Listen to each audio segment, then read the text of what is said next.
Základná umelecká škola v Šali pri príležitosti 60.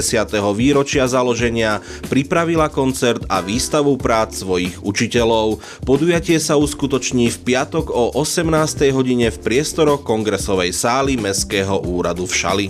Vlastivedné múzeum v Galante všetkých pozýva na rodinnú sobotu. V múzeu zavládne Veľká noc prostredníctvom remeselníkov, tvorivých dielní či veľkonočnej výstavy. V Mestskom kultúrnom stredisku v Galante sa uskutoční slávnostný koncert bývalých a súčasných pedagógov Základnej umeleckej školy Jozefa Haydna pri príležitosti 55. výročia založenia tejto umeleckej školy. Podujatia sa zúčastní aj Edita Maťašovská, zakladateľka umeleckého školstva v Galante. Do Sládkovičovského Inovatechu prídu nevyliečiteľní. V divadelnej hre pod týmto názvom hrajú Čongor Kašaj, Helena Krajčiová, Kamil Mikulčík, Viktor Horian a Lenka Barilíková.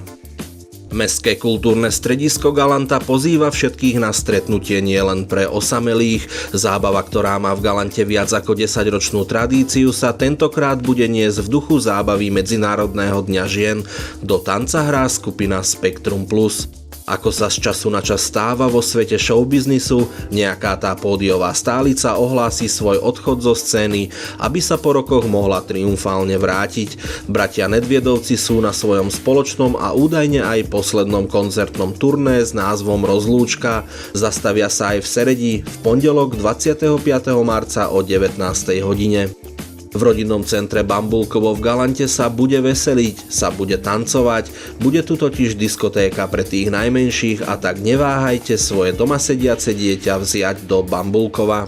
Bambulkovo pripravilo pre budúce mamičky besedu, v ktorej sa bude hovoriť o tehotenstve a pôrode. Tešia sa na vás pôrodná asistentka, laktačné poradkyne, odborníčky z každej oblasti starostlivosti o dieťatko, o aké len bude záujem. Stačí prísť a dohodnúť sa na ďalších prednáškach. Ďalší z radu zámockých koncertov v renesančnom kaštieli v Galante sa uskutoční vo štvrtok popoludní. Svojím hudobným umením potešia ucho nejedného poslucháča speváčka Jitka Sapara Fischerová a klaviristka Beáta Tomčániová. V galanskom renesančnom kaštieli sa bude otvárať výstava akademickej maliarky Jarmily Veľkej. Jarmila Veľká je jedinečná ilustrátorka a maliarka. Jej diela možno nájsť vo viacerých umeleckých zbierkach. Má za sebou celý rad samostatných výstav doma i v zahraničí. Študovala na Akadémii krásnych umení v Krakove v oddelení komornej a monumentálnej malby.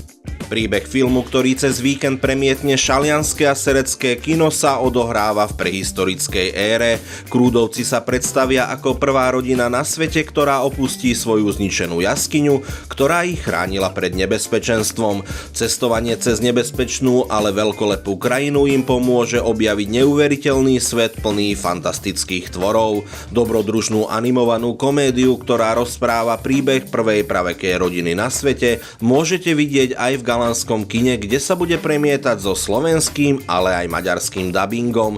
A tak Krúdovci podniknú cestu do neznáma. Ich pohľad na svet sa vďaka tomu navždy zmení. Krúdovcov čaká veľká skúška, ale tiež najväčšie dobrodružstvo ich života. Na serecké a galanské filmové plátno príde horor. 5 rokov vytrvalo hľadal malé netere. Obe dievčatá sa najatým pátračom podarí nájsť v opustenej chate stojacej uprostred hlbokých lesov. Dievčatá sú zúbožené, sociálne veľmi zaostalé, ale naživé, čo si nikto nevie vysvetliť. Ich návrat do civilizácie prebehne nečakane rýchlo, postupne sa však vynárajú otázky, či s dievčatami neprišiel aj niekto ďalší. Na šalianske filmové plátno sa Bruce Willis vracia so svojou najznámejšou filmovou úlohou, teda ako ľudový hrdina, ktorý vďaka svojim schopnostiam nakoniec vždy prežije všetko a každého. Tentoraz sa policajt ocitne v nepravej chvíli na nepravom mieste, keď vyrazí do Moskvy, aby pomohol synovi. Obaja majú čoskoro na krku psov z miestneho podsvetia a premieňajú ruskú metropolu na vojnovú zónu.